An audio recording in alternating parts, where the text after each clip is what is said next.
Welcome to Before the Show, where the amps are warming up and the stage is always set for one hell of a night. I'm Bobby. I'm Jeff. And we are bringing you exclusive backstage access to the artists hitting the stage at the Vixen in McHenry. Before the crowd rushes in and the show gets started, we're diving deep, talking music, life on the road, and the stories behind the artists and the songs. We've got a pretty exciting show today. I'm pretty pumped about this. Jeff, you want to introduce? I'm pretty pumped too. Yeah, this could be a great show. Today we have a guy who's been in Mötley Crüe, he's been in Rat, he's been in Union, he's played with every artist under the sun. Today, Kiss. Kiss. We Kiss. played with Bruce Kulick from Kiss. We have John Corabi. All right, let's bring John on. Hi, John. What's How you up, doing, kids? Buddy? I'm good. How you doing? Good. You look good. I showered today. Me too. Fabulous. We're all off to a great start. Thanks for joining us today. And the reason you're joining us is because we're bringing you out to the Vixen, you and your friends, on Wednesday, May 13th. We're looking forward to that. It's exactly 2 months from today. That's exciting. We are really excited. I think this is going to be such a great show. The more I kind of dove into it and did some homework, the more I'm excited about who's all going to be here. So, Yeah. John, you obviously have a very rich history with, Mötley Crüe and The Scream and Union and Dead Daisies. But this lineup you're bringing out on May is just a bunch of your old-time friends. So why don't you tell us who's going to come out with you on May 13th? I'm basically, I did this new record and I had a few friends on that as well. Charlie Starr, Richard Fortas, Paul Taylor. But the live band is Troy Lucetta on drums from Tesla. Michael Devin plays with me in the Dead Daisies, and he played with White Snake on bass guitar and vocals. Jeremy Asbrock, who used to play with me years ago, and then he went on to play with Gene Simmons, Ace Frehley. He's back on guitar and vocals. And then I have Paul Taylor on guitar, keyboards, and vocals from Winger. And yours truly, Marty Fredrickson, may come. It just depends on whether Marty's got to produce a record or not. But Marty also plays guitar and sings with me when he's available. Yeah, Marty's a monster. If anyone doesn't know who Marty Fredrickson is, look him up. He's I think he's written for just about everybody, and hopefully he can make it out too, because he's a special person as well. That's an impressive lineup. Yeah, it is. Yeah, impressive. It's going to be a ton of fun. So I know you're coming out for supporting your new record. So obviously you'll be playing some stuff off the new album. Do you play is the rest of the set stuff from Mötley Crüe? Is it from Dead Daisies? What do we expect to hear off that album? Honestly, it's a little bit of everything. I do some Scream. I do a couple of Daisy songs, a Mötley song or two, depending. And then, you never know. We might get up one day and go, hey, let's play Smoke on the Water or just whatever. So it's a little bit of everything. It's just a fun night. Everybody sings. The backing vocals are great. Everybody can obviously play their instrument. So it should be an interesting, fun evening. So we have a thing on this podcast. Every single podcast, Kiss gets mentioned. It's one of my favorite bands ever, and every single time. We've had one podcast since we started this that Kiss didn't show up. I don't know. I just have to mention it. It's 7 degrees of Kiss. It is. Every show. Everyone got a little influence there. Well, you played Eric Singer and Bruce Kulick, haven't you? Yeah, I played. Well, we had a band right after Mötley. Bruce was, they did the Kiss reunion. So Bruce was available to do something new. I just was told Vince was coming back. So we had a band for about 3-4 years called Union. And we actually do a few songs from Union's catalog as well. So, like I said, it's a little bit of everything. So how did the Mötley Crüe thing come together from you transitioning from that to Scream? I mean, I've always wondered how did when Vince Neil, I don't know if he left or got kicked out, who knows? You hear so many rumors on that. But how did that happen? Did their management call you up, or were you already in talks with them before? No, it was. I was actually on tour with the Scream, and uh, I can't remember the name of the magazine, but Nikki had done an interview, and it was a really extensive interview with Nikki Sixx. And at the end of the interview, the guy just said, "Hey, what are you listening to nowadays?" And Nikki just went off on this tangent about how awesome the Scream was. So we were actually in Arizona. We were going back to LA. We had a one show to do in the LA area. Um, and then we were going to go to Europe or something like a month later. And I don't know what possessed me to do it, but I just said, you know what? I thought that was really cool that Nikki mentioned my band. So I just picked the phone up and I called his management and I said, hey, this is John Corabi from The Scream. I'd like to thank Nikki Sixx for the plug that he gave us in this magazine. So the girl immediately took my number, and I don't think it was 2 minutes later, Tommy and Nikki called me. And, they were like, dude, whatever. So I was just, I'm sitting there going, hey, thanks guys for the plug. I really appreciate it. And I was actually getting ready to say, like, hey, if you ever want to just get together and jam or maybe help us write something for the next Scream record. And they just stopped me dead in my tracks, go, listen, dude, whatever. Here's the deal. Vince is out. We'd love for you to come down and jam with us. Wow. And and which I did. I even told the guys in my band, I'm like, I think they want me to audition for the singing spot. And all the guys in the Scream were like, dude, if you don't go, you're an idiot. Uh, but it was weird. Like, my mother had just been diagnosed with cancer. My son was just diagnosed with diabetes. So the guys in my band were like, bro, you're literally going to go from playing in clubs to, arenas. And this may be an opportunity for you to financially take care of your family. And I was like, okay, point noted. I went. I still didn't think I was going to get the gig because I really didn't know that much about Mötley Crüe. Uh, so I went the Monday. They asked me to come back the next day. I went back the next day. And later that night, they're like, yep, you're the guy. You're in. And then my whole life changed. Yeah, I bet. And how cool of you guys in the Scream to be so selfless and say that. Because I mean, Yeah. you guys were just starting to. I mean, I remember when that album came out, and it was great, and it was starting to get some traction, and you know that's a selfless act on your guys in Scream. It really is. Yeah, and it was selfless on their part, but I think they understood my predicament, my situation with my mom and my son, and I mean, it was weird at the time. I was married, I had two kids, uh, a dog, and we were living in a one-bedroom apartment. So my kids were sleeping in the bedroom, and my wife and I were sleeping on a pull-out couch.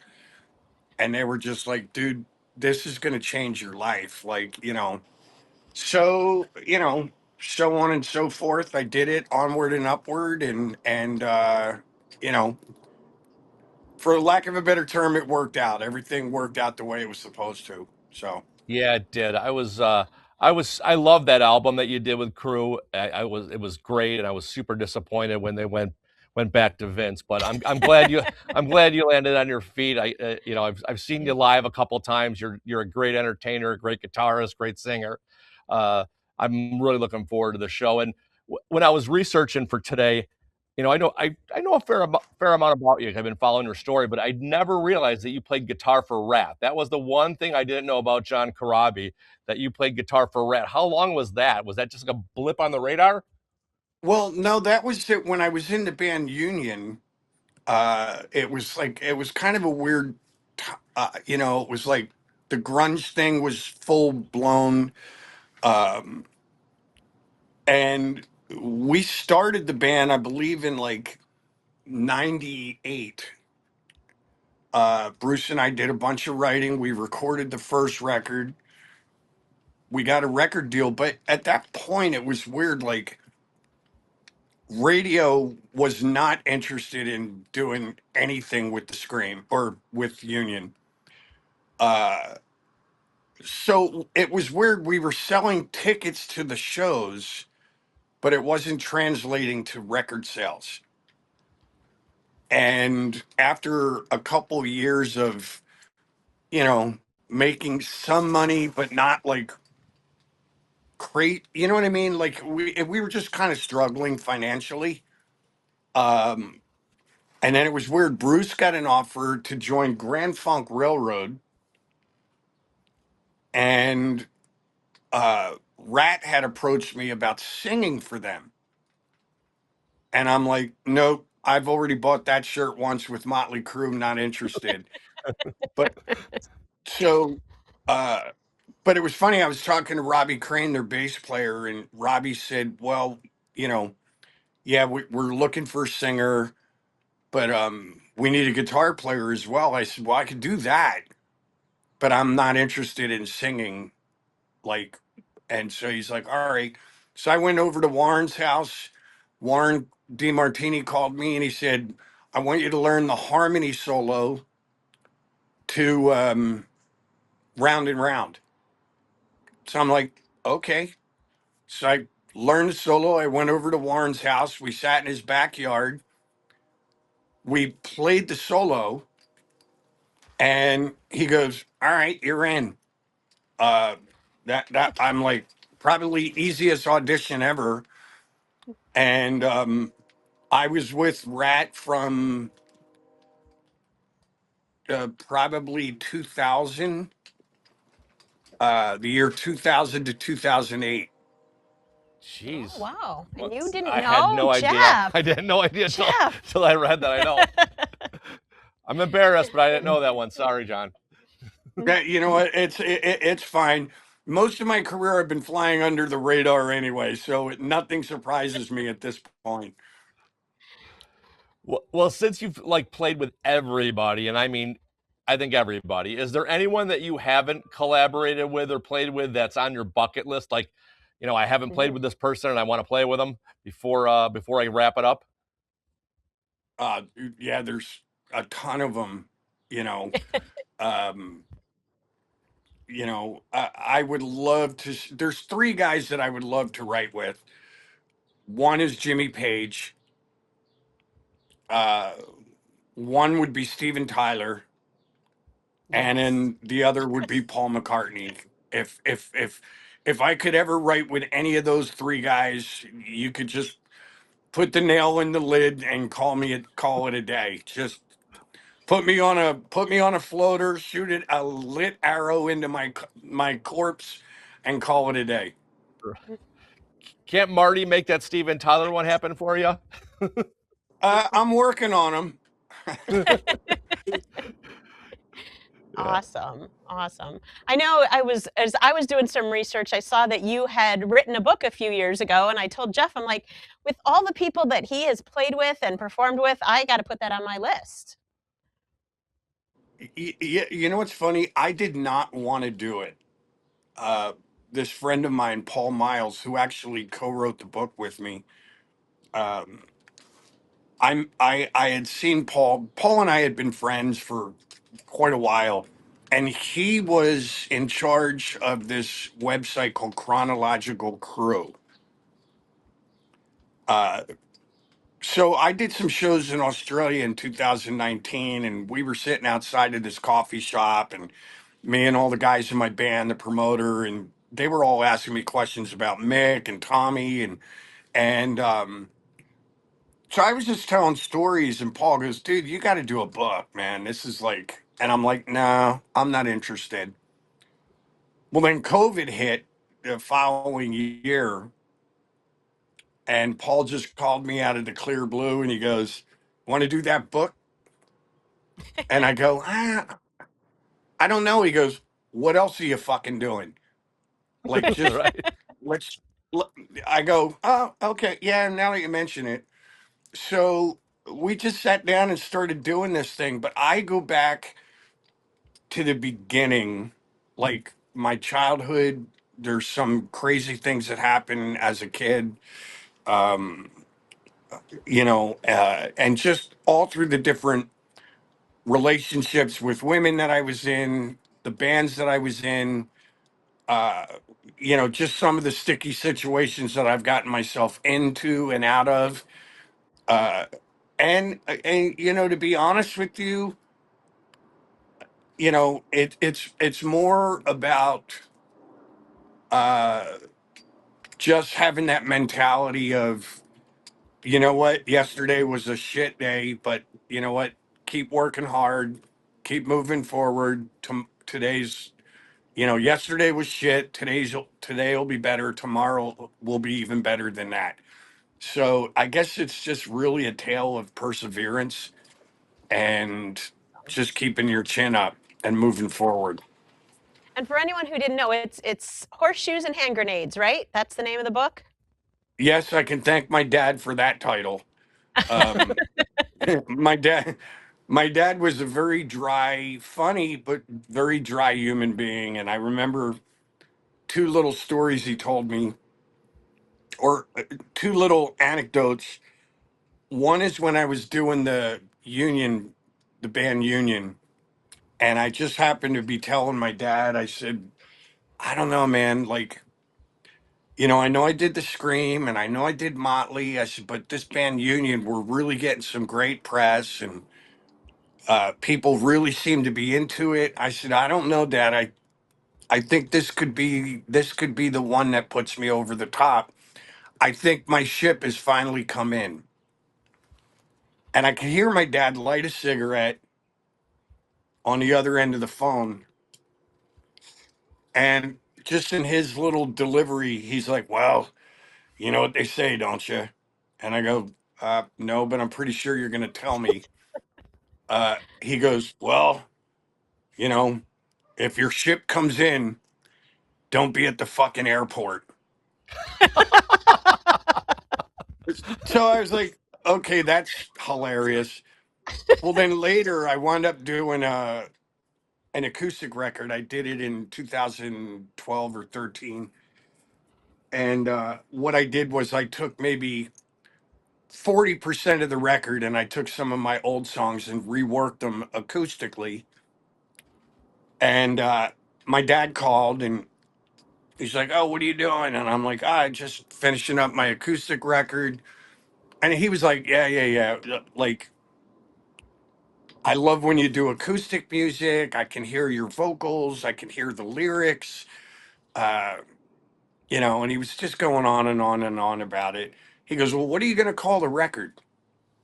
And as a joke, I said, I'm going to call it John Corabi's Almost Greatest Hits.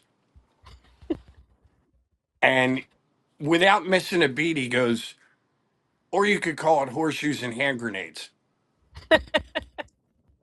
And I go, the fuck does that mean? He goes, oh, it's an old saying. You only have to be close in horseshoes and hand grenades. And so I just kind of wrote it down. I'm like, that's kind of a cool title. And then when I was doing the book, I kind of realized that not a majority, all of my career, I've always been at the right place, but always at the wrong time. So I've been close, but not, you know, I've never really been fully put over the hump. You know what I mean? So I told the guy that I wrote the book with and my publisher, they're like, what do you want to call this thing? I go, it's got to be Horseshoes and Hand Grenades. And they're like, I love it. I So, love it too. yeah, it's just about, again, like I count my blessings every day. This is this new record I'm doing now, New Day. It's like my 19th record. I've been very blessed to have had 4 or 5 record deals, and I still get to play all over the world playing music. And so I always try to look at the glass half full. But it is kind of funny if you look at it. You know, I always say I'm just this guy that's like just kind of flying under the radar, where it's like I'm not quite a household name yet, but if people squint and think about it, they'll kind of figure me out. Love it. That's going to make reading it even more meaningful. I like it. Well, There you John, we have it. always wrap up our podcast here with like some rapid fire questions, and just kind of give us what comes up the top of your head here before we say goodbye to you. Is this a You family ready? show? Let me Yeah. just. No, No. no. We've had All some right, all right, pretty cool. interesting answers to some of the questions. So go ahead, Bobby. I'm gonna let you, since I don't talked all day, you get to talk. All right. Well, I always love this. What is the craziest thing a fan has ever given to you on or in general, either on stage or after the show? I think the craziest thing that I ever received from a fan was when I wrote Father, Mother, Son on the Scream album. And I don't know what possessed the guy to do it, but his brother had passed away. And he wanted to send me a photo to tell me how much the song meant to him. But he sent me a photo of his brother's corpse in a coffin. Oh, jeez. But the weird part was somehow, because he was shooting straight down and I could see his feet. He was literally standing on the coffin and taking a photo of his brother from like above. And I appreciated the sentiment, but yeah, that was a little odd. I was not expecting that answer. No, That was a unique one. we're All gonna right. start writing all I these wasn't down. Yeah, expecting right? giving it. Wow. Yeah. Wow. What's the best piece of advice you've been given from someone in the music industry? You have a storied career. What's the best piece of advice you've given from someone? There was a point where uh, I was just like, through all that stuff with Union and Motley, and I was trying to figure out a way to make myself a little more, I guess, musically relevant. And I had somebody pull me aside, a very dear friend of mine, Pete, uh, pulled me aside and he said, dude, like, stop overthinking this shit. You are who you are, and it may not seem like it, but there's a lot of people out there that appreciate what you do and how you do it. Stop trying to reinvent the wheel. Stop trying to put a square peg in a round hole. You are what you are. Just be yourself. And I was like, okay, fair enough. And at that point, I just said, you know what? He's right. Like, it took me a minute for it to sink in, but I just said, you know what? You're right.